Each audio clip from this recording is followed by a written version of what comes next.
The council want to alter the overtime rate for bank holidays, remove certain other contractually agreed upon positions, but the net effect of this will cost the average loader between about £1,000 and £1,100 a year, and the average driver stands to lose between £3,000 and £4,000 a year. For a lot of these people, it's the difference between being able to pay the rent, being able to pay the mortgage, and the general necessities of life. Unfortunately, due to the council's social media policy and general media policy, the workers here are prohibited from speaking about their jobs and about the council in general, so unfortunately it falls to myself to speak instead. You have a Conservative majority council. They've kept their majority in this election. It is a council that's also been mired in scandal investments that they've made that have gone bust. Those on the higher end of the scale in the council, for instance the CEO who's on £200,000 a year, give or take, some of the senior council officers who are earning over £100,000 aren't going to lose a penny, while people like us and people like the care workers and people at the bottom of the pile are going to lose up to 10% of our income. After working through a year of the pandemic, these workers should actually be thanked and applauded for keeping the borough going. They spent a year going out there dealing with waste, dealing with hazardous waste, often packed 3-4 into a cab, often looking for things like personal safety equipment. If you look at the statistics nationally, refuse workers were one of the groups of workers most affected by COVID-19.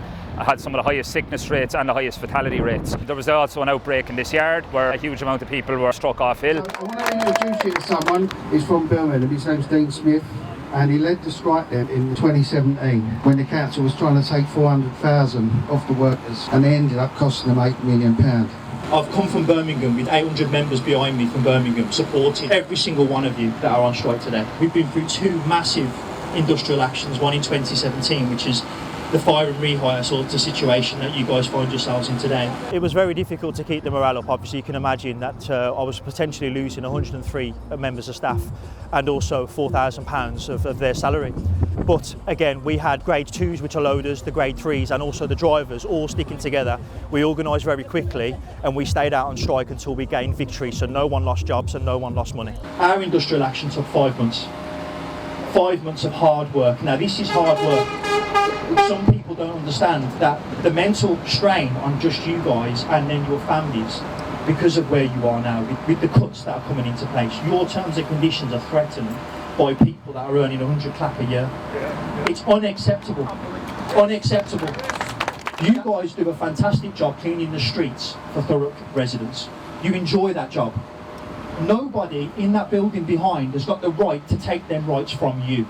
Nobody. Nobody. We have pretty much everyone bar 2 or 3 contracted workers who've come out and strike.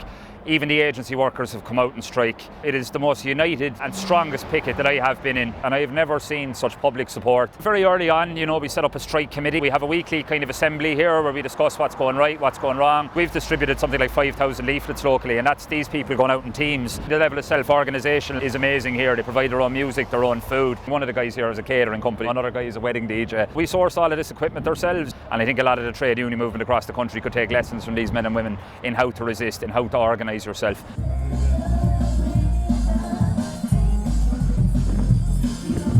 During 1 week, the council were just continuously calling the police, suggesting that we were causing an obstruction to the highway here, which, as you can see, is absolute nonsense. They threatened to serve us with an ASBO for the heinous crime of someone cooking a few sausages. Each day that passes is a day fought and a victory, because it gives the council more of an understanding that they're not prepared to move. And at the end of this sluggish task that may be ahead of them, they know that they're going to get a victory here, and the council are going to have to listen at some point.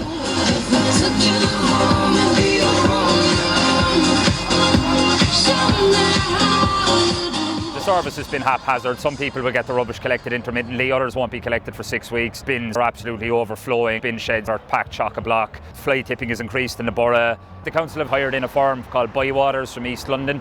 They've had to open up tips across the borough asking residents to drop off their own rubbish. So it raises the question, if you can find tens of thousands of pounds to pay external contractors and to get residents to dump their own rubbish despite the fact they're paying council tax, why is it necessary to cut money from these men and women?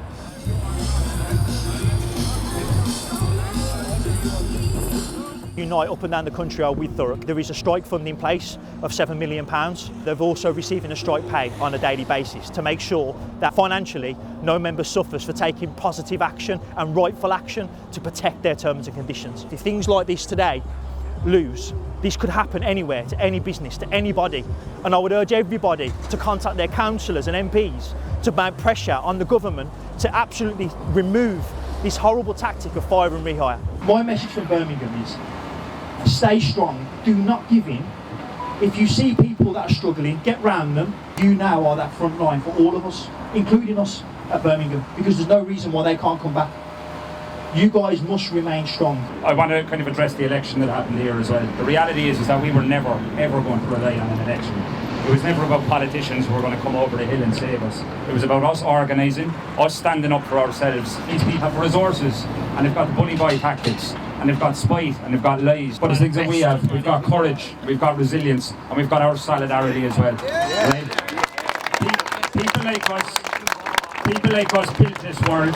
We built everything in it, and people like them are good for nothing but trying to profit off the work that we do. We're going to throw everything, fucking everything we have, the kitchen sink at them. It's do or die, full-time strike. And the last question I want to ask you here as well, are people here willing to give up today? No. Are people here willing to back down? No. And are people here willing to stand strong and fight for what's ours? Yes. That's it.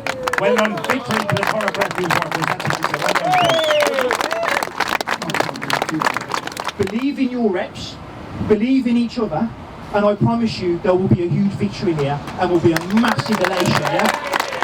So keep going strong, and I wish you all the best. Solidarity.